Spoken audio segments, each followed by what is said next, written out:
ఇంకా చెప్పాలి. అవును మనిషా, మన చిన్నప్పుడు మమ్మీ వాళ్ళ దగ్గరికి ఎవరన్నా వచ్చి అయ్యో మీకు ఇద్దరు అమ్మాయిలేనా అండం ఎప్పుడన్నా విన్నావా? ఓ చాలా సార్లు విన్నా. ఎందుకు అలా అంటున్నారు అనిపించేది కదా. కానీ మన మమ్మీ వాళ్ళు ఎప్పుడు ఆ రీజన్ తో లోగా ఫీల్ అయినట్టు నేను ఎప్పుడు చూడలేదే. ఆర్ మేబీ మనకు చూపిలేదేమో. ఎందుకు అలా అనుకుంటున్నావు?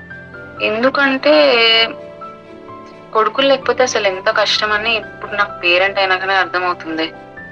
ఎంత అమ్మాయి అబ్బాయి ఒకటే అని మనం అనుకున్నా ఈ సొసైటీలో ఉండే ఈ రూల్స్, రెస్ట్రిక్షన్స్, ఫ్రీడమ్ అన్ని చూస్తుంటే వామ్మో అబ్బాయి లేకపోతే అసలు ఎట్లా అని అనిపిస్తుంది. విచ్ ఇస్ వెరీ సాడ్ తో.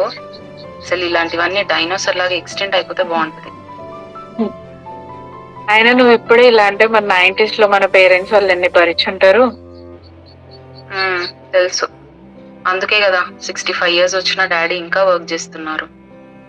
అండ్ సాడెస్ట్ పార్ట్ ఏంటంటే ఈ వయసులో కూడా ఎన్ని డబ్బులు వస్తాయి ఈయనకి అని అంటారు. డబ్బులు కనిపిస్తాయి కానీ కష్టం కనపడదా వీళ్ళకి? నాకైతే అట్లా వింటే అయితే నువ్వు కూడా పోయి పని చేసుకోపో అని అనాలనిపిస్తుంది.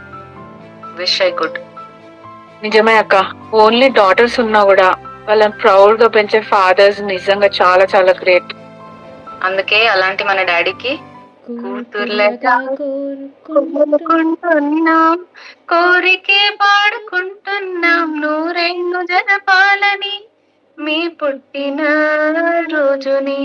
Happy birthday to you, happy birthday to you, happy birthday lovely daddy, happy birthday to you.